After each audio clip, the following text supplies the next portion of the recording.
Es simplemente como tu cerebro se sobrecarga y ya no puedes pensar más, como si tu cabeza fuera a explotar. La luz, los sonidos y todo lo demás es simplemente demasiado.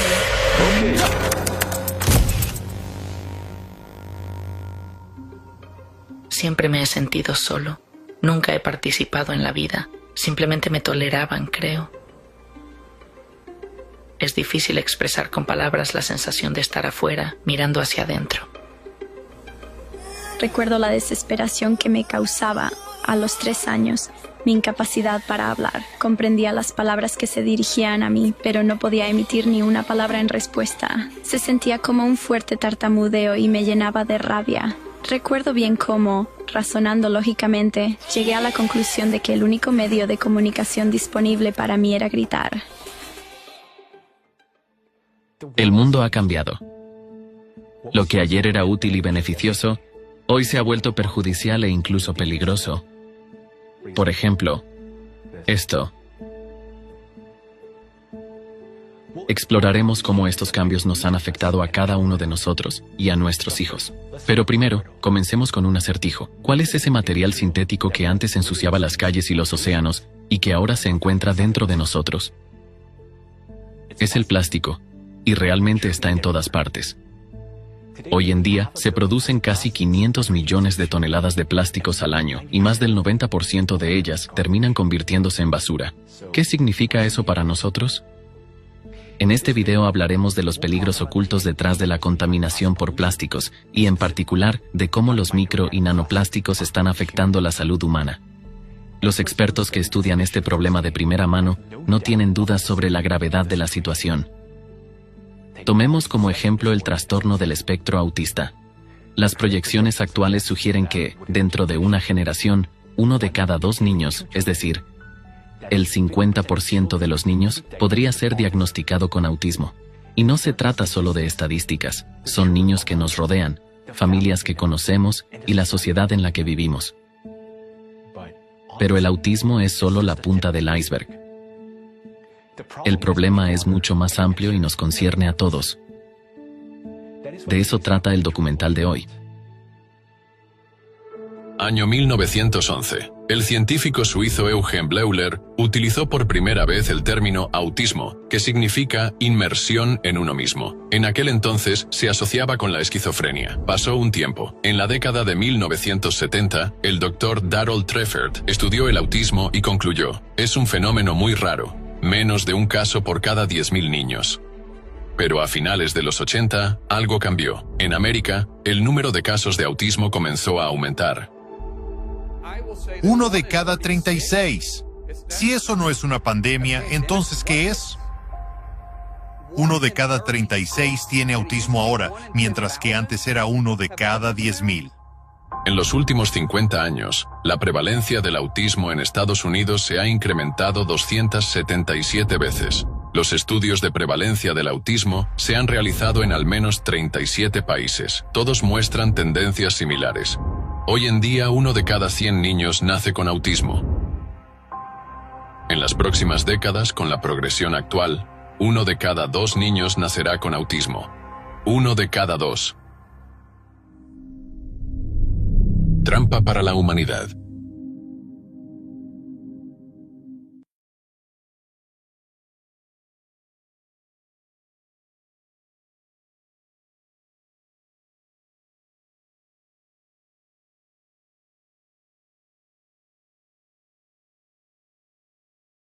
En 1970, el trastorno del espectro autista afectaba solo a 1 de cada 10.000 niños. Hoy, esa cifra ha aumentado a 1 de cada 36, es decir, casi el 3% de los niños. Y si la tendencia continúa, 1 de cada 2 sufrirá de autismo dentro de una generación. Esta es, sin duda, una crisis que exige atención inmediata. Así que descubramos qué está impulsando este alarmante aumento y, lo más importante, cómo podemos prevenirlo. Tendremos que examinar todo el espectro de posibles factores y su impacto en nuestro cuerpo, así que vamos a adentrarnos en el tema. El autismo o trastorno del espectro autista es un trastorno neurológico y del comportamiento que se caracteriza por dificultades en la comunicación social, conductas repetitivas e intereses limitados. Los niños con trastornos del espectro autista y sus familias enfrentan una serie de dificultades en sus vidas, en la vida cotidiana, especialmente en el ámbito de la socialización, lo que afecta al mismo tiempo la interacción social, la comunicación, la adaptación, etc. Estos niños a menudo tienen dificultades para percibir las expresiones faciales, por ejemplo, el lenguaje y la entonación de la voz, y además presentan problemas en la interacción social, en la expresión de sus solicitudes y necesidades. Se observa en ellos una falta de interés espontáneo por comunicarse con los demás, un uso limitado del lenguaje y, en algunos casos, un empleo atípico del mismo. El autismo se considera un trastorno causado por la combinación de factores genéticos y ambientales, y una parte significativa de los casos se asocia con una predisposición genética. Al analizar más detalladamente las causas genéticas del autismo, se descubre que aproximadamente el 80% de ellas siguen siendo desconocidas o son multifactoriales. Surge la pregunta, ¿puede el factor ambiental desempeñar un papel significativo en este proceso? En las últimas décadas, el entorno natural que nos rodea ha sufrido cambios significativos. Se ha contaminado gravemente con diversas sustancias nocivas, metales pesados, pesticidas y toxinas. Al mismo tiempo, el planeta está atravesando una profunda crisis climática. Todos estos factores podrían haber contribuido significativamente al aumento de enfermedades. Pero hay otro enemigo, oculto e insidioso, del que aún no se comunica masivamente, pero cuya influencia es innegable. Son los micro y nanoplásticos. Donde quiera que tomemos muestras de agua, aire o tierra, están en todas partes. Los comemos, los bebemos y los respiramos. El principal peligro es que es capaz de penetrar en nuestro organismo hasta el nivel molecular. La comparación de gráficos y la evidente correlación impulsan un estudio más profundo sobre el papel de la contaminación plástica en el desarrollo del autismo. Anualmente en el mundo se producen más de 400 millones de toneladas de desechos plásticos. Se prevé que para el año 2040 este indicador se triplicará. El plástico se descompone durante 500 a 1000 años. La Agencia de Protección Ambiental afirmó que prácticamente el 100% de todo el plástico creado por el ser humano sigue existiendo. No desaparece, sino que se acumula constantemente, incluso en el cuerpo humano. En el documental Factor antropogénico en la muerte del océano, se exponen hechos que demuestran que hoy el océano mundial está impregnado de microplásticos. Sus partículas penetran en cada gota del agua oceánica. Así como nuestro planeta Tierra está cubierto en un 70% por agua, el cuerpo humano también está compuesto en un 70% de agua. No solo cada gota del océano está impregnada de nanoplásticos, sino que estos nanoplásticos también están presentes en nuestro cuerpo. ¿De dónde provienen los micro y nanoplásticos? Las partículas microplásticas se forman como consecuencia de la degradación de diversos tipos de plásticos. Al entrar en el océano, bajo la acción de la luz solar y la fricción, el plástico se descompone en partículas pequeñas, invisibles al ojo. Pero el proceso no se detiene ahí. La descomposición continúa hasta llegar al nivel molecular. Estas partículas, los micro y nanoplásticos, conservan la estructura polimérica. Además de la base polimérica de la que se componen los micro y nanoplásticos, contienen diversas sustancias peligrosas que normalmente se añaden durante su producción. Además, los micro y nanoplásticos, como una esponja, absorben sustancias químicas peligrosas. Como resultado, los bisfenoles, eftalatos, dioxinas, metales pesados y otros contaminantes, junto con las partículas de microplástico, ingresan en los organismos vivos. Esta capacidad de los microplásticos se denomina efecto caballo de Troya. Hoy en día es prácticamente imposible esconderse de ellos. Los aditivos tóxicos están en todas partes. Por ejemplo, los eftalatos se encuentran en revestimientos vinílicos para suelos, techos tensados, cortinas de ducha y juguetes para niños.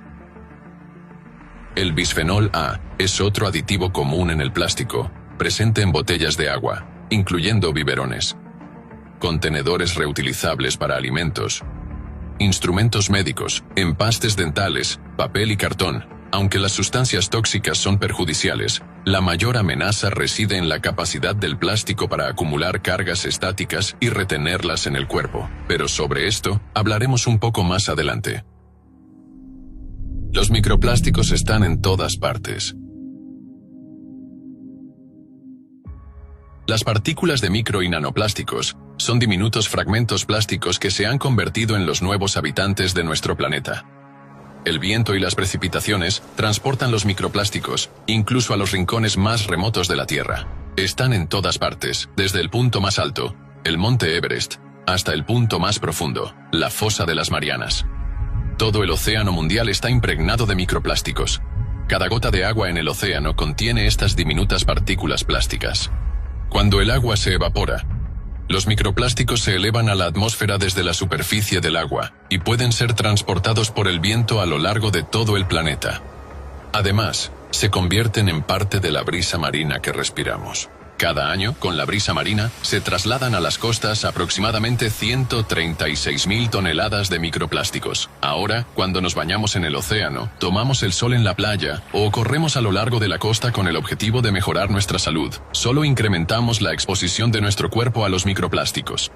Los micro y nanoplásticos que emergen de la superficie de los océanos y mares se esparcen por la atmósfera. Los bosques los absorben como una esponja, y la escasa ventilación bajo un denso dosel forestal contribuye a la acumulación constante de estas partículas en las copas de los árboles. A diferencia de los bosques, las ciudades están bien ventiladas y el aire no está estancado. Además, las partículas en suspensión más pesadas procedentes de los gases de los vehículos y del smog industrial precipitan parcialmente los micro y nanoplásticos. El aire de los bosques es mucho más peligroso para el organismo humano que en una metrópolis debido al exceso de nanoplásticos.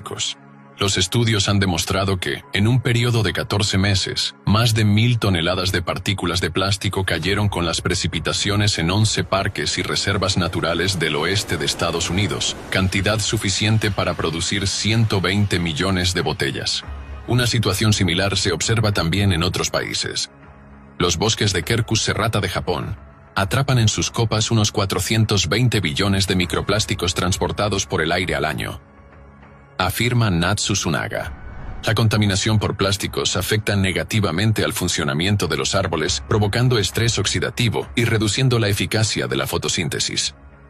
Como consecuencia, parte de la energía del sol deja de utilizarse para la síntesis de nutrientes, y el exceso de luz puede dañar la planta, como si la quemara. Para protegerse, los árboles activan sus mecanismos de fotoprotección disipando el exceso de luz en forma de calor. Los microplásticos provenientes de África y América del Norte fueron encontrados en los Pirineos franceses, en el aire a una altitud de 2.877 metros sobre el nivel del mar y hasta en Croissants, en los Campos Elíseos.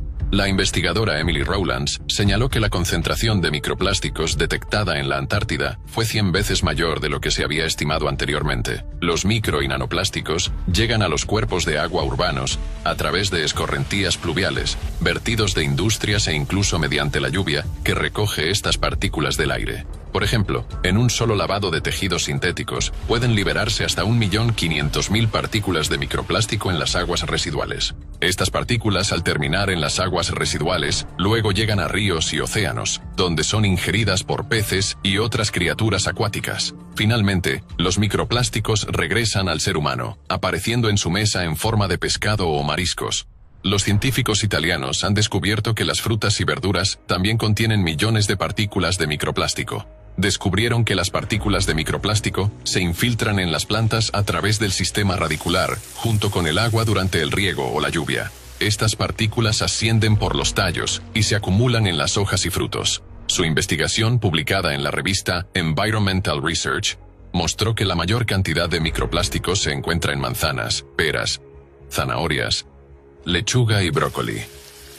Además, en las frutas la concentración de partículas resultó ser de 2 a 3 veces mayor que en las verduras, desde 52.000 partículas por gramo en la lechuga hasta 223.000 en las manzanas. Científicos de la Universidad de Newcastle, Australia, decidieron averiguar cuánta cantidad total de plásticos llega a los alimentos que consume el ser humano moderno. Resultó que una persona consume en promedio 250 gramos de plástico al año, lo que equivale a 50 bolsas de plástico. Penetración de partículas de plástico en el cerebro. Entonces, los micro y nanoplásticos están ahora en todas partes y entran en nuestro cuerpo a través del agua que bebemos, el aire que respiramos y los alimentos que comemos. Por ejemplo, el agua en esta botella. Beber agua de una botella de plástico es algo familiar y cómodo para nosotros. Pero con cada sorbo, ingerimos varios miles de partículas de plástico que se acumulan y dañan nuestro organismo. Y esto no ocurre por la botella de plástico en sí, sino porque el agua que la llena, ya sea en una botella de plástico o de vidrio, ya contiene diminutos fragmentos de plástico. Hubo un tiempo en que la lluvia simbolizaba pureza y los paseos junto al mar o por el bosque se consideraban beneficiosos para la salud. Pero hoy, la realidad es muy distinta. Las investigaciones han demostrado que el aire cerca de cuerpos de agua abiertos y en los bosques contiene altas concentraciones de micro y nanoplásticos. Es decir, estos entornos naturales se han convertido ahora en una gran amenaza para nuestra salud. ¿Y qué pasa con comer sano? Las frutas y verduras son excelentes fuentes de vitaminas y la base de una dieta nutritiva. Pero hoy en día, incluso los productos cultivados de forma orgánica ya no son seguros, porque también contienen micro y nanoplásticos. Estos se depositan en la superficie desde el aire, o se absorben desde el suelo y el agua. Así que, cada vez que elegimos un producto saludable, consumimos sin saberlo partículas tóxicas. Hoy en día las frutas y verduras, incluso las cultivadas en invernaderos, son más peligrosas que los carcinógenos de la comida rápida. Y nos enfrentamos a un dilema: consumir frutas y verduras para obtener vitaminas y nutrientes esenciales, pero ingerir plásticos tóxicos al mismo tiempo, o evitarlas por completo y arriesgarnos a privar al cuerpo de una nutrición vital. Y el verdadero peligro es que los plásticos no se descomponen en nuestro organismo. Al contrario, se acumulan en nuestros órganos y finalmente, esto termina dentro de nosotros, principalmente en nuestro cerebro. En el cuerpo humano existe un mecanismo de protección único, sin el cual seríamos vulnerables a una gran cantidad de enfermedades. Este mecanismo protege el órgano más importante, el cerebro. La barrera hematoencefálica es un sistema asombrosamente complejo e importante de nuestro cerebro. Selecciona meticulosamente las sustancias que pasan de la sangre al cerebro, protegiéndolo de toxinas e infecciones. Esta barrera está compuesta por células especiales que forman uniones estrechas, impidiendo que sustancias peligrosas penetren en el cerebro. La barrera hematoencefálica no bloquea todo indiscriminadamente. Su funcionamiento está finamente ajustado, garantizando un equilibrio entre la protección y el suministro necesario al cerebro. Pero incluso un mecanismo tan perfecto de la naturaleza se mostró impotente ante la creación de manos humanas. Los científicos han descubierto que las micro y nanopartículas de plástico, al ingresar al cuerpo, penetran a través de la barrera hematoencefálica, es decir, de la sangre al cerebro. El estudio demostró que las nanopartículas pueden superar la barrera en tan solo unas pocas horas después de ingresar al cuerpo. Además, existe otra vía por la cual los micro y nanoplásticos penetran en el cerebro. Al inhalar aire por la nariz, las nanopartículas de plástico viajan a través de los nervios olfatorios directamente hacia la zona del cerebro encargada de la percepción de olores. Como resultado, recorren un camino más corto y directo hacia el cerebro que hacia otros órganos. Esto explica por qué en las muestras de cerebro se encontraron de 7 a 30 veces más microplásticos que en las muestras de hígado y riñones. Las partículas predominantes en el cerebro resultaron ser diminutos fragmentos o copos de polietileno, uno de los plásticos más populares utilizados en el envasado.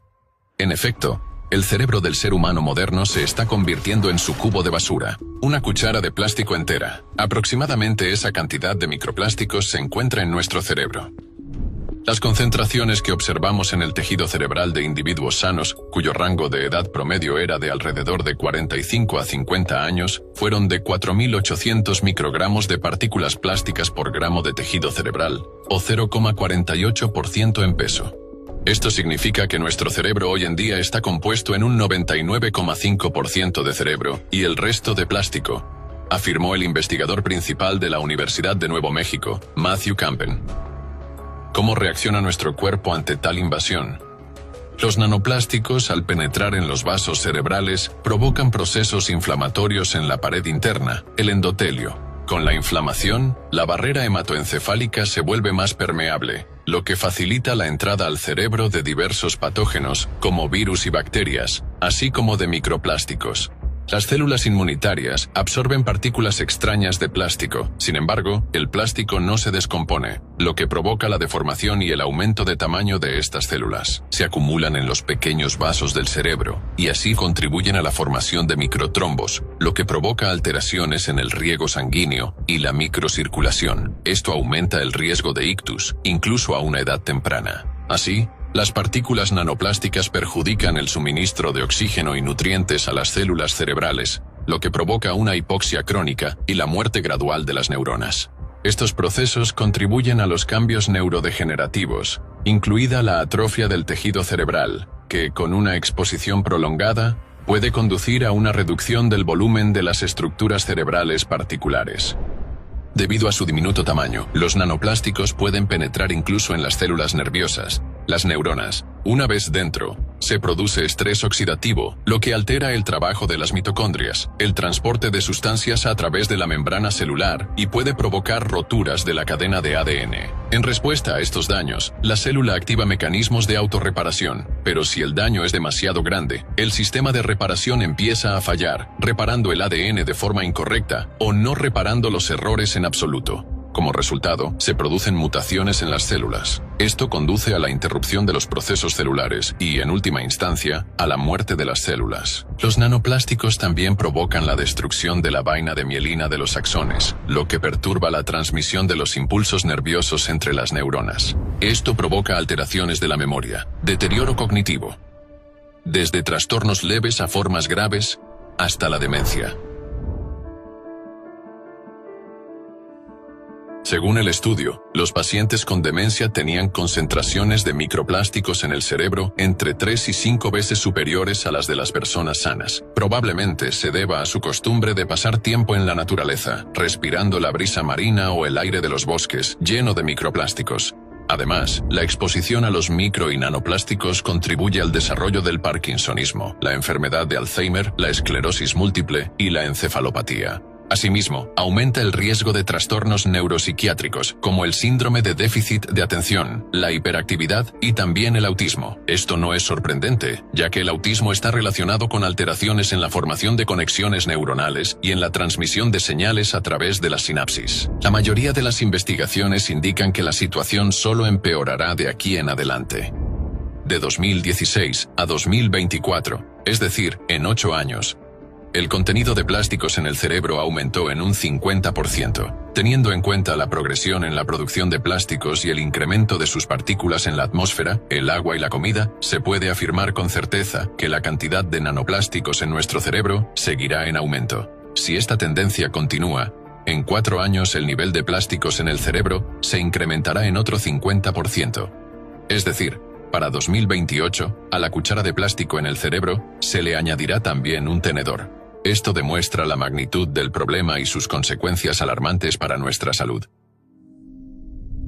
Cambios en la microbiota.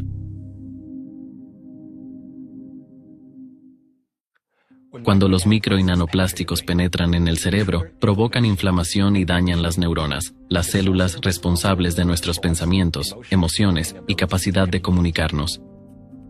Imaginen una red vial compleja, extremadamente transitada, con miles de autos circulando. Pero con el tiempo, se forman grandes baches, los puentes se derrumban y los autos averiados bloquean los carriles, interrumpiendo el flujo del tráfico. Así es como los micro y nanoplásticos afectan las conexiones neuronales en nuestro cerebro. Como consecuencia, afecciones como la demencia, que antes se consideraban enfermedades propias de la vejez, ahora afectan cada vez más a personas jóvenes. Los estudios muestran que los pequeños fragmentos de plástico pueden deteriorar la memoria, la concentración y las funciones cognitivas, nublan nuestra capacidad para percibir e interactuar con el mundo. Además, Si a menudo olvidas información sencilla, pierdes objetos o te sientes distraído, podría ser una señal de que estos micro y nanoplásticos se han acumulado en tu cerebro y sus efectos están comenzando a hacerse evidentes. Pero lo realmente preocupante es que estos cambios, el deterioro de las funciones básicas del cerebro, podrían volverse irreversibles, y el cerebro es solo uno de los órganos. Entonces, ¿qué pasa con el resto del cuerpo? ¿Qué más están afectando los micro y nanoplásticos y de qué manera? Vamos a descubrirlo. El intestino es nuestro segundo cerebro. Estudios recientes muestran que el microbioma intestinal influye en la comunicación cerebral y en la salud neurológica. Algunas enfermedades neuropsiquiátricas se acompañan de un desequilibrio en la flora intestinal. Los científicos lograron identificar a niños con autismo con una precisión de hasta el 82%, analizando la microbiota y las funciones biológicas del sistema digestivo. En estos niños con autismo, se observó un cambio en la composición de los microbios en el intestino, incluyendo bacterias, virus y hongos. ¿Cuál es la causa de tal conexión? Los microplásticos y nanoplásticos poseen carga electrostática. Se ha descubierto que algunos microorganismos pueden utilizar las partículas cargadas de micro y nanoplásticos como una plataforma conveniente para su crecimiento, tal como las plantas se arraigan en las piedras. Las bacterias y los hongos son especialmente exitosos en colonizar dichas superficies, y los campos eléctricos alrededor de los nanoplásticos pueden influir en los procesos biológicos, estimulando la reproducción activa de los hongos. Resulta que los nanoplásticos favorecen la vida de bacterias, virus y hongos, convirtiéndose en una especie de dispositivo de carga para estos microorganismos. En estudios realizados en Dafnias en 2023 en la Universidad Católica de Lovaina, Bélgica, se descubrió que en su cuerpo se produce estrés oxidativo y genotoxicidad al exponerse a los nanoplásticos. Esto favoreció el desarrollo de infecciones fúngicas en su cuerpo. En particular, el nivel de infección por el parásito fúngico Mechnikovia fue 11 veces mayor en presencia de nanoplásticos. Nuevos datos indican que la incidencia y el área geográfica de las enfermedades fúngicas se están expandiendo. Saliendo de la sombra de la pandemia de resistencia de las bacterias a los antimicrobianos, las infecciones fúngicas se están propagando y se vuelven cada vez más resistentes al tratamiento, convirtiéndose en un problema de salud pública en todo el mundo, dijo la doctora Hanan Balji, asistente del director general de la OMS en resistencia a los antimicrobianos. Algunas investigaciones indican que ciertos hongos pueden liberar metabolitos o sustancias que pueden acelerar el crecimiento de tumores o favorecer procesos inflamatorios relacionados con el desarrollo del cáncer. El ADN de algunas especies de hongos es bastante común en ciertos tipos de tumores. El ecosistema del cuerpo es un sistema de interacciones extremadamente complejo, donde el equilibrio entre diversos microorganismos juega un papel fundamental. Cuando en este sistema intervienen partículas cargadas de plástico, pueden favorecer el desarrollo excesivo de algunas especies, por ejemplo, hongos, y suprimir a otras. Es similar a la situación en la que en un jardín las malas hierbas comienzan a crecer rápidamente, desplazando a las plantas beneficiosas. Además, el efecto de las partículas plásticas sobre las membranas celulares y la acumulación de toxinas pueden debilitar el sistema inmunológico del cuerpo, haciéndolo más vulnerable frente a hongos y bacterias patógenas. Así, las partículas cargadas estáticamente no son simplemente fragmentos inertes de contaminación, interactúan activamente con las células, provocando mutaciones, creando condiciones favorables para el crecimiento de hongos y pueden alterar el equilibrio microbiológico de los ecosistemas. Su influencia desencadena una reacción en cadena de cambios, cuyas consecuencias aún deben ser estudiadas a fondo. Virus y nanoplásticos. Los micro y nanoplásticos no solo son contaminantes en nuestro cuerpo, también actúan como portadores de bacterias y hongos, proporcionando una superficie ideal para su propagación y crecimiento. Por un lado, estas partículas plásticas funcionan como una especie de transporte que permiten a los microbios desplazarse fácilmente por nuestro cuerpo, infiltrándose en nuestros sistemas internos. Por otro lado, los micro y nanoplásticos pueden acumular carga estática, lo que atrae a los microbios. Esto favorece su reproducción y mutación más rápida, volviéndolos así más resistentes y agresivos. Como consecuencia, se altera el equilibrio de los microbiomas, se debilita el sistema inmunológico y aumenta el número de enfermedades agudas y crónicas, con mayor gravedad y resistencia a los tratamientos. Pero, ¿qué sucede cuando no son bacterias u hongos, sino virus los que interactúan con los micro y nanoplásticos? Veámoslo más de cerca y exploremos qué significa esto para nuestra salud y para el medio ambiente. Numerosas partículas de plástico flotantes en ríos y lagos recogen virus en su superficie. Los patógenos no solo encuentran en ellas un refugio seguro, sino también una pequeña embarcación veloz que les permite ser transportados a grandes distancias. Los virus absorbidos en micro y nanoplásticos pueden conservar su infectividad durante periodos más largos y, debido a su estancia prolongada en las superficies, adquirir nuevas variantes genéticas. Tales condiciones pueden favorecer el aumento de su infectividad y la aparición de nuevas propiedades. Las partículas de plástico acumulan virus en su superficie mediante enlaces químicos e interacciones electrostáticas e hidrofóbicas. Esto hace que los virus sean más resistentes a la influencia de factores externos, como la radiación ultravioleta, la temperatura o sustancias químicas, prolongando así su capacidad infecciosa. El profesor Richard Quilliam, investigador principal del proyecto en la Universidad de Stirling, dijo: «Hemos descubierto que los virus pueden adherirse a los microplásticos, y esto les permite sobrevivir en el agua durante 3 días, posiblemente más. Siendo infecciosos en el ambiente durante 3 días, ese tiempo es suficiente para llegar desde las plantas de tratamiento de aguas hasta una playa pública», dijo Quilliam. Es decir, los virus adheridos a los nanoplásticos pueden conservar su capacidad de infectar por más tiempo que en estado libre. Los nanoplásticos pueden transportar virus a grandes distancias por el aire, el agua y a través de organismos vivos. No estábamos seguros de cuán bien podrían sobrevivir los virus al propagarse a través de los plásticos en el ambiente, pero sobreviven y se mantienen contagiosos. Los microplásticos pueden influir en la interacción de los virus con las células huésped, modificando sus condiciones ambientales. Por ejemplo, los nanoplásticos pueden debilitar los mecanismos de defensa celular, facilitando potencialmente la multiplicación de los virus. Además, los microplásticos pueden crear condiciones para que virus y bacterias interactúen, facilitando el intercambio de material genético. Esto puede aumentar la resistencia de las bacterias a los antibióticos. Estos procesos pueden favorecer la propagación de patógenos y aumentar el riesgo de nuevas amenazas infecciosas. La amenaza de los microplásticos para la vida naciente.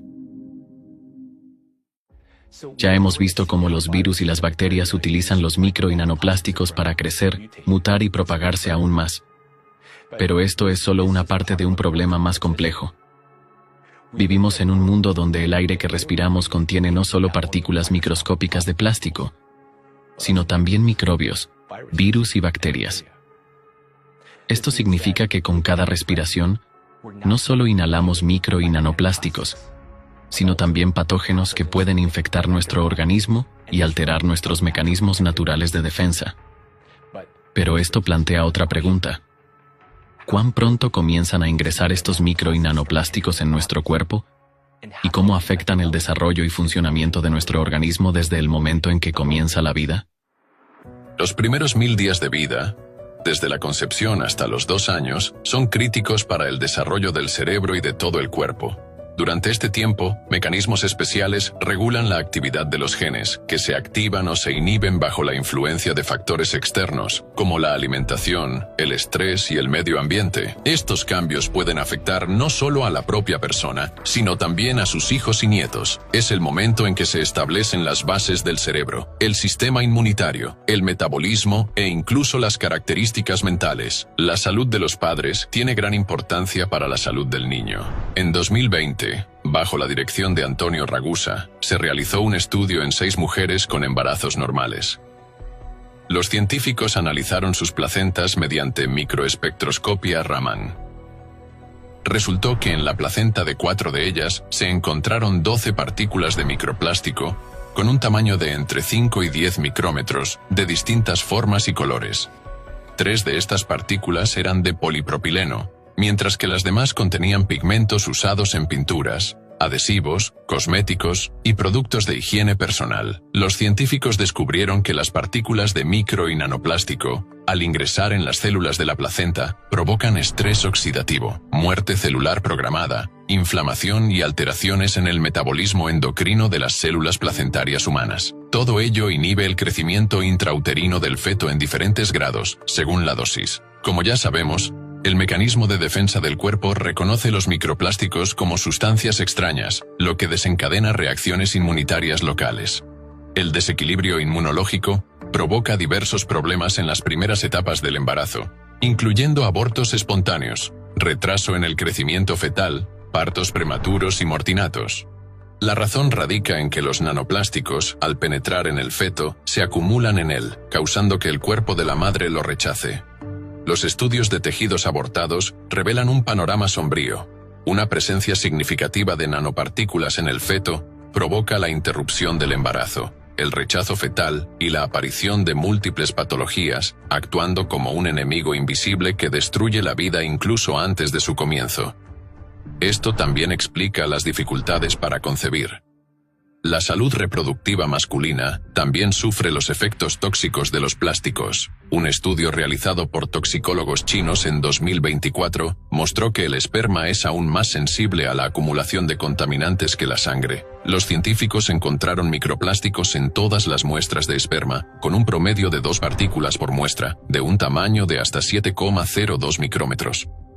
El poliestireno fue el más frecuente, hallado en el 31% de los casos. Además, se observaron anomalías morfológicas en los espermatozoides en presencia de microplásticos. También se registraron cambios en la longitud de los telómeros de los hombres. Los telómeros cortos están relacionados con un envejecimiento celular acelerado y un deterioro en su funcionamiento, lo cual puede afectar la salud reproductiva y la esperanza de vida. Del mismo modo, los microplásticos se acumulan en los ovarios, reduciendo el tamaño de los folículos y el desarrollo del embrión. Una investigación de científicos coreanos muestra experimentalmente el impacto de los microplásticos antes y después del nacimiento como un posible factor de riesgo para trastornos del espectro autista.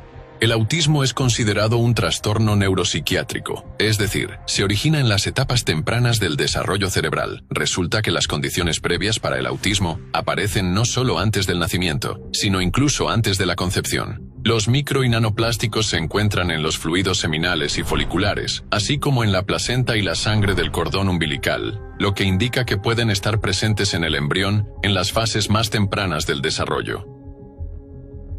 Este periodo es crítico, ya que es el momento en que se establecen los cimientos del cuerpo del futuro niño.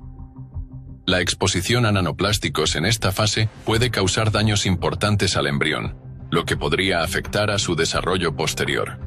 A partir del periodo embrionario y en los primeros años de vida, se forma el sistema nervioso humano. Las proteínas desempeñan un papel clave en cada etapa de este proceso. Se sabe que los cambios en la estructura y función de las proteínas del tejido nervioso son cruciales en el desarrollo de muchas enfermedades, entre ellas el autismo. Estudios recientes han demostrado que los nanoplásticos interactúan con las proteínas, principalmente mediante enlaces débiles, como interacciones hidrofóbicas, enlaces de hidrógeno, fuerzas de Van der Waals y fuerzas electrostáticas. Como resultado de estas interacciones, las moléculas proteicas se deforman en presencia de nanoplásticos. Esto puede ocasionar graves malformaciones del desarrollo, tales como defectos cerebrales, cardíacos y óseos. Inmediatamente después del nacimiento, el recién nacido recibe nuevas dosis de micro y nanoplásticos, ahora desde el entorno exterior. Los bebés exploran el mundo llevándose a la boca todo lo que encuentran en su camino. Por esta razón son particularmente vulnerables a la ingestión de microplásticos. Casi todo lo que se fabrica para los niños, desde juguetes de colores hasta vajilla llamativa y muebles infantiles, está hecho de plástico. Según un estudio del año 2020, los bebés pueden ingerir hasta 4,5 millones de partículas de plástico al día, tan solo al ser alimentados con biberones de polipropileno, que constituyen la mayor parte de los biberones utilizados en el mundo. Pero incluso si el bebé no usa biberones de plástico, eso no impide que los microplásticos penetren en su cuerpo. Los bebés también pueden ingerir microplásticos con la leche materna. Un estudio del año 2022 mostró que en el 76% de las muestras de leche materna, tomadas de 34 madres sanas, se detectaron partículas plásticas. Con la tendencia actual de contaminación por plásticos, la concentración de estas partículas en la leche materna solo seguirá aumentando. También se descubrió que en los bebés el nivel de ciertos microplásticos en las heces es 14 veces mayor que en los adultos. Una alta concentración de partículas de nanoplástico tiene un efecto destructivo en el cuerpo del niño. Como resultado, las nuevas generaciones serán cada vez más propensas a mutaciones genéticas y trastornos. Disruptores endocrinos. Incluso antes de nacer, los niños reciben su primera dosis de micro y nanoplásticos de sus padres, cuyos cuerpos ya los han acumulado. Literalmente estamos transmitiendo pequeñas partículas de plástico a nuestros hijos. Esto es lo que les estamos dando a nuestros hijos, directamente a su cerebro. Suena horrible, ¿verdad? Pero esta es la realidad que enfrentamos hoy. Después de degradarse y descomponerse en micro y nanoplásticos, pequeños fragmentos de esta botella entrarán en el cuerpo de nuestros hijos a través del aire, el agua y los alimentos, y se acumularán en su cerebro y en otros órganos. Pero esto es solo una parte de la historia, porque cada partícula de plástico está recubierta con colorantes y cargada de aditivos tóxicos. Al igual que los micro y nanoplásticos, estos químicos también se acumulan en nuestro cuerpo y alteran las funciones celulares, con consecuencias a largo plazo. En 1891, el químico ruso Alexander Dianin sintetizó un compuesto orgánico llamado bisfenol, perteneciente a la clase de los fenoles, mediante la reacción de acetona con fenol en presencia de un catalizador. 45 años después, en 1936, se descubrió que el bisfenol era un análogo sintético del estrógeno, una de las 4 hormonas femeninas. Aunque el bisfenol no encontró aplicación en la medicina, se convirtió en un auténtico avance en la fabricación de plásticos. El Dr. Peter Macknick afirma lo siguiente: es bien sabido que numerosos trastornos del sistema nervioso en vertebrados ocurren porque las señales excitatorias e inhibitorias no están coordinadas o lo están insuficientemente.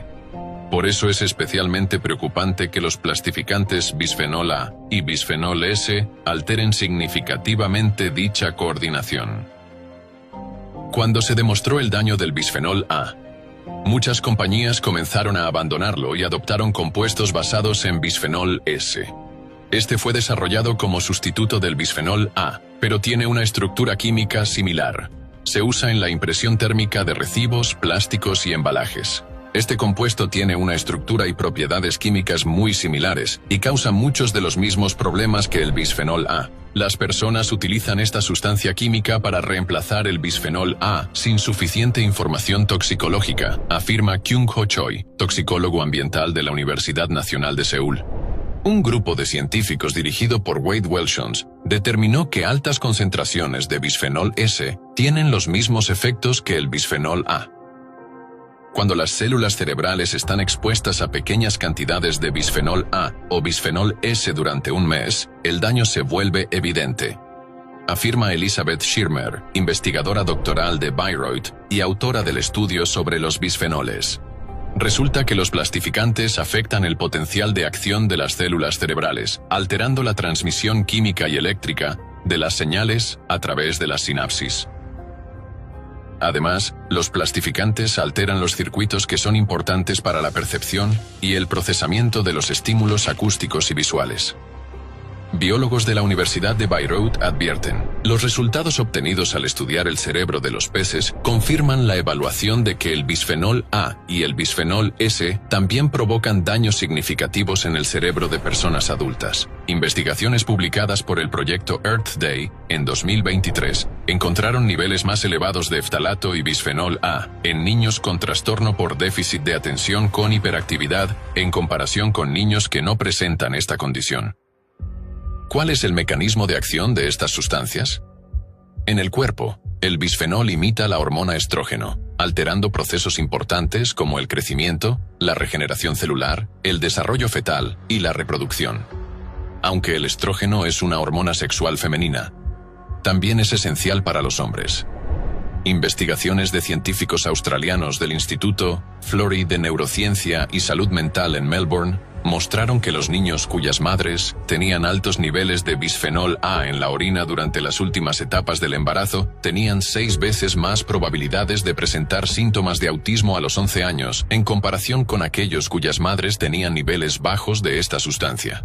El bisfenol A puede afectar el desarrollo cerebral del feto masculino controlado por hormonas de diversas maneras, incluyendo la inhibición de una enzima clave llamada aromatasa, que regula neurohormonas y es especialmente importante para el desarrollo cerebral del feto masculino.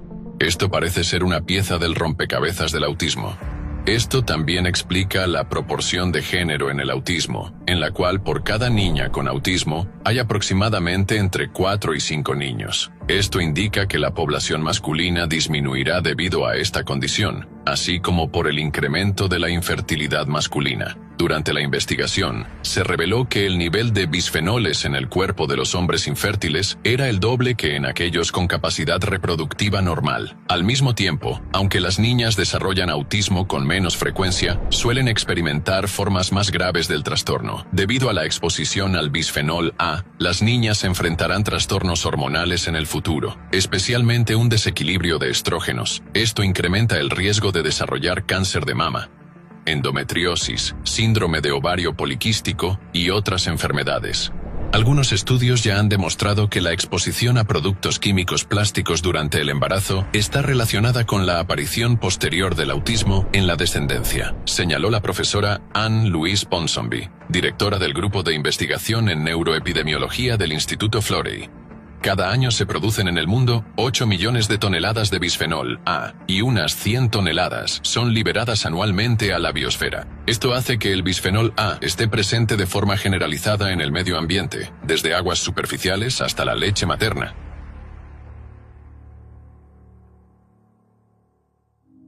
Otros órganos objetivo de los microplásticos en el organismo. Las hormonas humanas están siendo reemplazadas gradualmente por plastificantes, y este proceso ha estado ocurriendo de manera silenciosa, a un nivel imperceptible. Nos estamos enfermando sin siquiera comprender qué está sucediendo dentro de nosotros, pero en realidad, los micro y nanoplásticos están entrando en nuestro cuerpo con cada respiración, penetrando cada vez más en nuestros sistemas, y están destruyendo todo desde dentro de forma lenta, contribuyendo a trastornos autoinmunes, desequilibrios hormonales y una reducción de las capacidades cognitivas. Con el tiempo se vuelve cada vez más difícil distinguir las enfermedades comunes de aquellas provocadas por los micro y nanoplásticos. Tengan en cuenta que hoy en día, cada vez más personas, sin importar su edad, experimentan dolores de cabeza, ataques de pánico, depresión, trastornos del sueño, obesidad, diabetes. Y todos estos síntomas se volverán más comunes a medida que la concentración de micro y nanoplásticos en el medio ambiente siga aumentando. Ahora, una pregunta. ¿Por qué los medicamentos comunes están perdiendo su eficacia? Tratamos los síntomas, pero estos siguen regresando. ¿Y por qué enfermedades leves se convierten en crónicas o se agravan? Se han encontrado microplásticos en prácticamente todos los tejidos del cuerpo humano, incluyendo cabello, pulmones, riñones, hígado y vaso, así como en el meconio, leche materna, placenta, sangre y en la orina. La exposición a ftalatos, presentes en plásticos, incrementa en un 20% el riesgo de desarrollar cualquier tipo de cáncer infantil. Al mismo tiempo, la incidencia de cáncer de huesos se ha triplicado y la incidencia de linfoma y cáncer de sangre se ha duplicado. Se proyecta que para el año 2050 el número de nuevos casos de cáncer aumentará en un 77%. Las investigaciones confirman la influencia de los aditivos químicos presentes en los plásticos en el desarrollo de la obesidad. Según la OMS, la prevalencia de la obesidad en el mundo se ha más que duplicado entre 1990 y 2022. Además, se ha demostrado que la exposición al bisfenol A está relacionada con un mayor riesgo de desarrollar diabetes tipo 2. Los resultados de las investigaciones indican que la exposición a micro y nanopartículas conduce a niveles elevados de glucosa en sangre y resistencia a la insulina. En todo el mundo se observa un rápido aumento en la mortalidad causada por diabetes. Los nanoplásticos afectan no solo al cerebro, sino también a la médula ósea, donde se acumula e interfiere en la formación de células madre. Las células madre, que funcionan como constructoras universales de nuestro cuerpo, pueden transformarse en cualquier tipo de célula. A partir de células madre se forman las células sanguíneas, eritrocitos, leucocitos y plaquetas, así como células capaces de diferenciarse en células óseas, cartilaginosas y adiposas. De este modo, al dañar las células madre, los nanoplásticos provocan daños irreparables en todos los órganos y tejidos del cuerpo. Las investigaciones han demostrado que las micro y nanopartículas presentes en las arterias constituyen un factor de riesgo para las enfermedades cardiovasculares. El daño provocado por estas partículas radica en la destrucción de células sanguíneas, debilitamiento del sistema inmunológico, inflamación y daño vascular. Las nanopartículas alteran el funcionamiento normal de las proteínas sanguíneas, favoreciendo la agregación de eritrocitos y plaquetas, lo que conduce a trombosis y enfermedades cardiovasculares. Los estudios han demostrado que los microplásticos pueden acumularse en las placas ateroscleróticas de las arterias carótidas, lo que aumenta el riesgo de infarto de miocardio y accidente cerebrovascular. El mundo ha cambiado.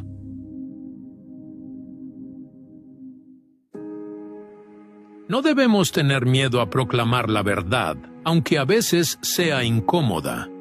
Papa Francisco. Ahora está claro que los micro y nanoplásticos no son solo contaminantes ambientales, son peligrosos para nuestra salud y nuestro bienestar.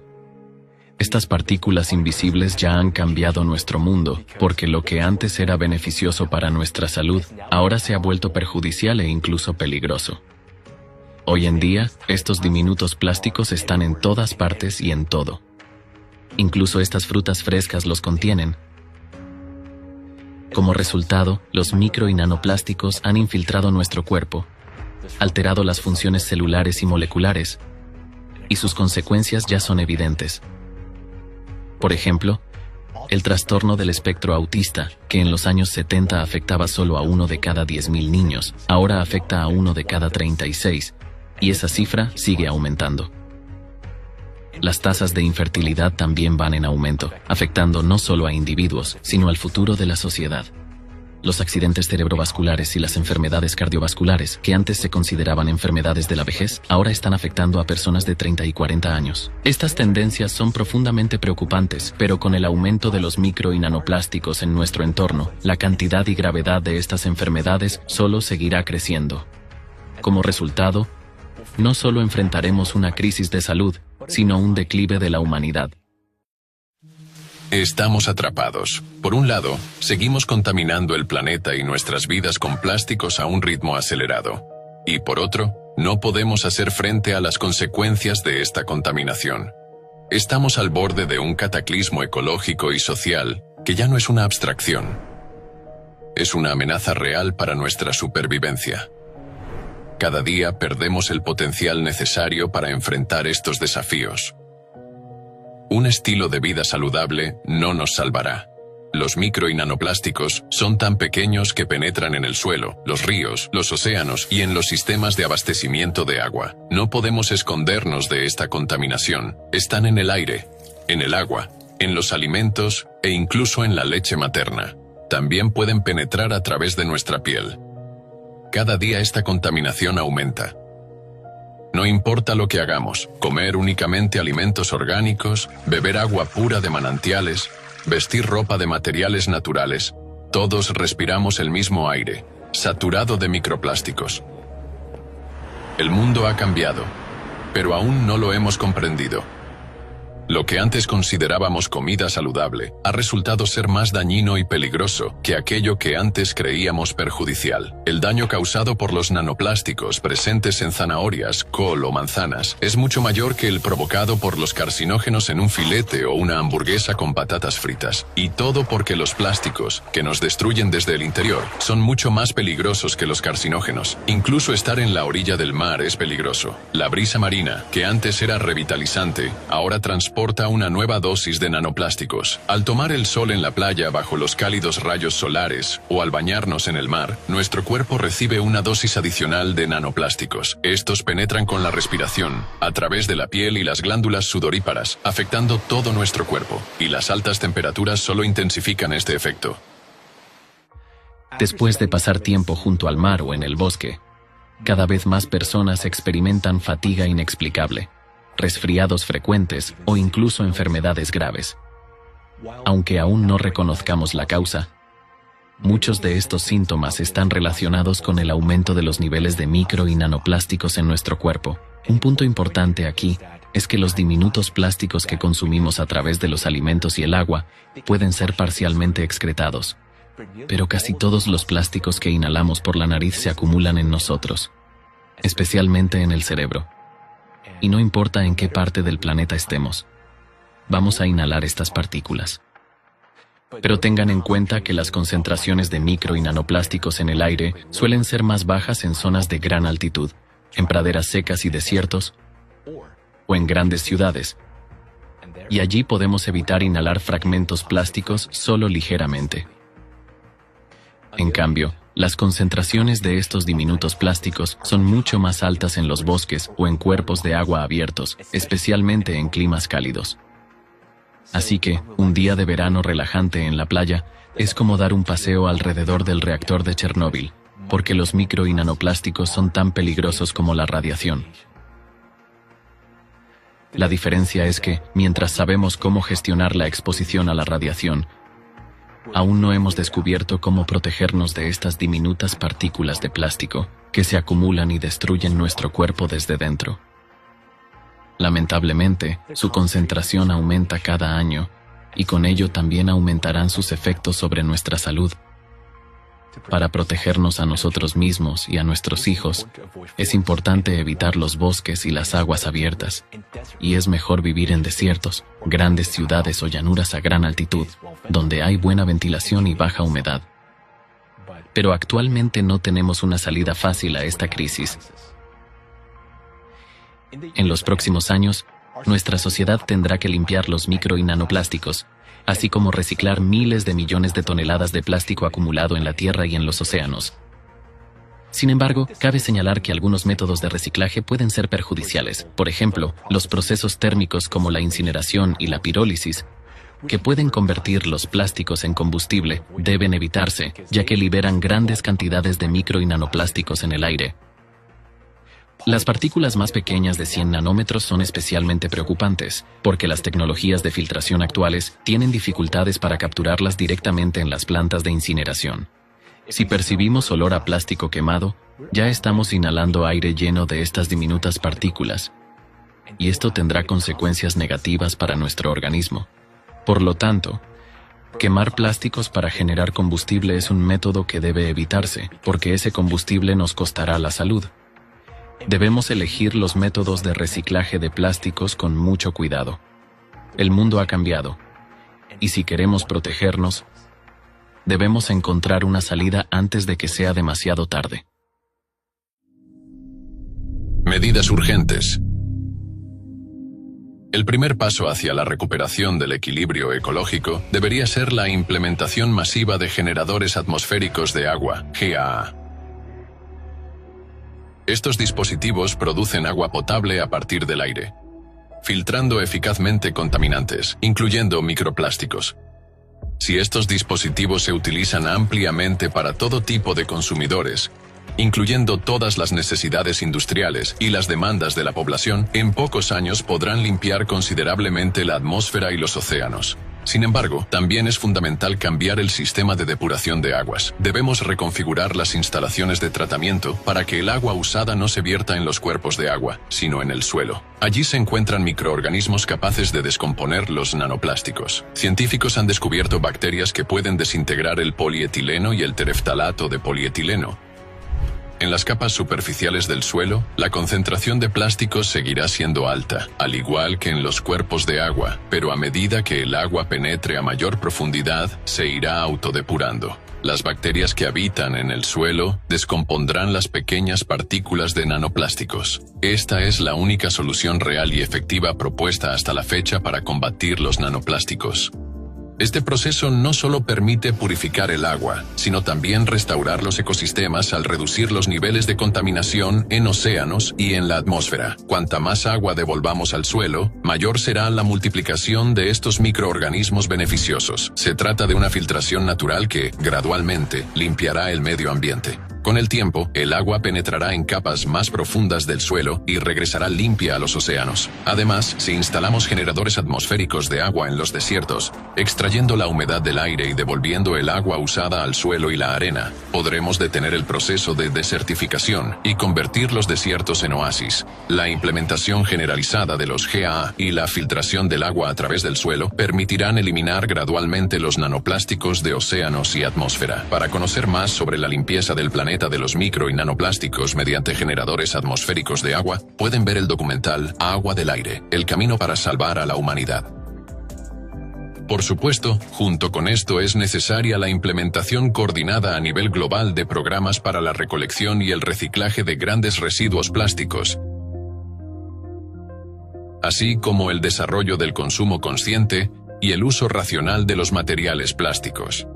Actualmente, solo el 9% de los residuos plásticos se reciclan, pero esta situación puede cambiar si se consigue que el reciclado de plásticos sea económicamente rentable. Para ello, es necesario crear condiciones en las que el reciclado resulte económicamente atractivo para todos los participantes del proceso. Esto no solo creará nuevas oportunidades económicas, sino que también contribuirá a resolver los problemas medioambientales. Sin tal motivación, dadas las actuales realidades económicas y la naturaleza humana, es poco probable que el problema reciba suficiente atención y recursos para su resolución. En este documental se ha presentado solo una pequeña parte de toda la información disponible sobre los daños provocados por los plásticos. Sin embargo, es suficiente para comprender toda la gravedad de la situación. Más aún, la información expuesta no tiene en cuenta el factor del aumento de los desastres climáticos. Para comprender cuán estrechamente relacionados están los plásticos y el cambio climático, pueden consultar el informe sobre la progresión de los desastres climáticos en la Tierra y sus consecuencias catastróficas en el sitio web del Movimiento Alatra.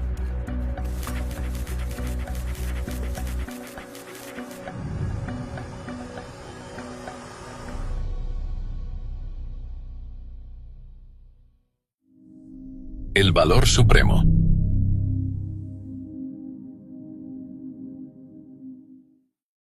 En los últimos años, la humanidad ha invertido miles de millones en inteligencia artificial, con la esperanza de elevar nuestra civilización a nuevas alturas del progreso tecnológico. Pero, ¿acaso ese progreso importa si la supervivencia de la humanidad está en riesgo? La fertilidad masculina sigue disminuyendo, la infertilidad femenina se está volviendo la norma, y en las próximas décadas, el 50% de los niños nacerán con trastorno del espectro autista. Las enfermedades se propagarán como epidemias. Sin embargo, en este punto, dejar de usar plásticos ya no servirá, porque el plástico ya está dentro de nosotros. Así que enfrentemos los hechos y respondamos honestamente a la pregunta: ¿podremos resolver el problema del plástico antes de que nuestros cerebros sean reemplazados por plástico y ya no seamos capaces de pensar? ¿O ya es el fin? Lo que hemos aprendido hoy apunta a una sola cosa: a la humanidad le queda muy poco tiempo. Estamos atrapados en una situación que nosotros mismos hemos creado. Podemos olvidar todo lo que acabamos de aprender hoy y seguir viviendo como antes, lo cual sería fatal. O necesitamos encontrar una solución con urgencia mientras todavía seamos capaces de pensar. Suena terrible, ¿verdad? Mientras todavía seamos capaces de pensar. Es difícil creer que la vida ha cambiado, y nosotros no queremos cambiarla. Pero la realidad es que todo lo que hemos descubierto hoy es la verdad, y es innegable. Trampa para la humanidad.